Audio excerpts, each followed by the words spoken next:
सारी सिस्टम, एक injection, 35 kilometre का चक्कर, 17 घंटे की जद्दोजहद और एक मजबूर पिता के आंसू आप भी महसूस कीजिए।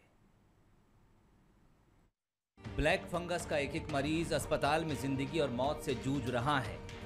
अस्पताल में भर्ती किसी बेटे को अपने पिता पर भरोसा है और किसी पिता को अपने बेटे पर भरोसा है कि वो जमीन आसमान एक कर देगा, लेकिन इलाज में कोई कसर नहीं छोड़ेगा। पर अफसोस, मरीज के साथ साथ उसके तीमारदार खून के आंसू रो रहे हैं। पहुंचने वाला कोई नहीं है। रास्ते चलते हमें कल्याण सिंह मिल गए। कहानी सुनी तो रोंगटे खड़े हो गए।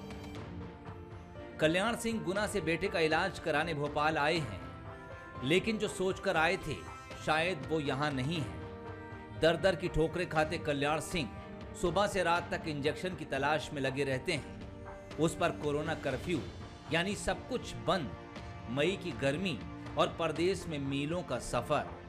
ब्लैक फंगस के इंजेक्शन के लिए लोगों को काफ़ी परेशानियों का सामना करना पड़ रहा है। समय बीत रहा है, लेकिन इसी तरीके के हालात बने हुए हैं कि गांधी मेडिकल कॉलेज में जो लाइन है वो इसी तरीके से लगी रहती है। लोग परेशान होते रहते हैं। अस्पताल सुबह उठते हैं और फिर उसके बाद यहाँ आते हैं, लाइन में लगते हैं कि अप्रूवल मिले। अप्रूवल मिलने के बाद फिर अलग अलग मेडिकल स्टोर्स के चक्कर लगाते हैं। ऐसे ही एक पिता हैं जिनके बेटा जो है अस्पताल में भर्ती, उनसे जानना चाहेंगे आपसे ये जानना चाहेंगे आपकी डेली रूटीन क्या है, किस तरीके से आप उठते हैं और क्या क्या करते हैं? सुबह उठ के वहाँ से वो लाते हैं डॉक्टर साहब से लिखवा के परमिशन। इसके बाद वो हमीदिया आते हैं। हमीदिया जहाँ पे खड़े रहते हैं, जहाँ जमा होगा, इसके बाद फिर जहाँ से वो मिलता है कि शाम को फ़ोन कर देंगे, आ जाएगा जब, या मैसेज कर देंगे। जब फ़ोन आएगा तो उसका इंतजार करते हैं, आया फ़ोन तो ठीक है, नहीं आया तो इंतजार करते रहो बैठ के बच्चे। फिर सुबह दोबारा वही प्रोसेस। से आपका हॉस्पिटल कितना दूर है? हमीदिया 10 किलोमीटर है। ऑपरेशन के बाद तो यहाँ नोटिस पे चिपका है कि ऑपरेशन के बाद इंजेक्शन दिए जाएंगे, फिर भी नहीं मिल रहे हैं, उपलब्ध ही नहीं है। डॉक्टर बोल रहा है इंजेक्शन लेके आओ, कहीं पे मिले वहाँ से लाओ। अब हम कहाँ जाएँ? वहाँ से हॉस्पिटल से पर्चा लेके यहाँ जाते हैं, यहाँ से नहीं मिलता लौट के हॉस्पिटल पहुँच जाते हैं, फिर सुबह जाए फिर यहीं आ जाते हैं। पैसा लगाते हुए भी ठीक नहीं कर पा रहे, तो पूरा दर्द है, क्या कर सकते हैं? पर इंजेक्शन मिले तो ठीक हो, कहाँ से ठीक होगा? पैसे इतने हैं आपके पास कि आप इस तरीके से इलाज करा? अरे पैसे तो कहीं ज़मीन बेच के ले आए, कहीं से भी उधार करके ले आए, कुछ भी करें, लेकिन दवाई तो मिले। दवाई मिले तो पैसा तो कहीं से भी अपन लेके आ सकते हैं, ज़मीन बेच दें, घर बेच दें, लेकिन पैसा ही होते हुए भी, मिलते हुए दवाई नहीं मिल रही, तो क्या कर सकते हैं अपन? कल्याण सिंह राजधानी के एक लॉज में रुके हैं। लॉज से उस अस्पताल की दूरी 7 किलोमीटर है जहां बेटा भर्ती है।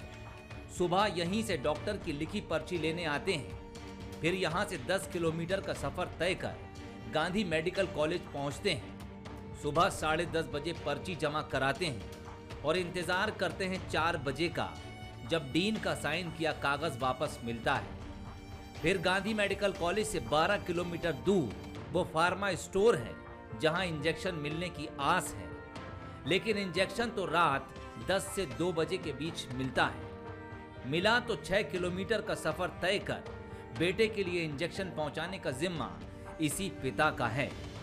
एक बेटे की आस और पिता पर विश्वास शायद कल्याण सिंह को थकने नहीं देती। ऐसा नहीं है कि जिम्मेदारों को इसकी जानकारी नहीं है, लेकिन पूरे देश में इंजेक्शन की कमी का रोना रोया जा रहा है। फंगल इंजेक्शन को लेकर लोगों में अभी परेशानी हो रही है। प्रक्रिया काफ़ी कठिन है, लोगों को घंटों परेशान होना पड़ रहा है। देखिए, क्योंकि वो एम्फोटेरिसिन बी इंजेक्शन की बहुत कमी है, पर हमने युक्तिकरण किया है कि जिन मरीजों की सर्जरी हो गई उन्हें निश्चित रूप से वो इंजेक्शन मिले।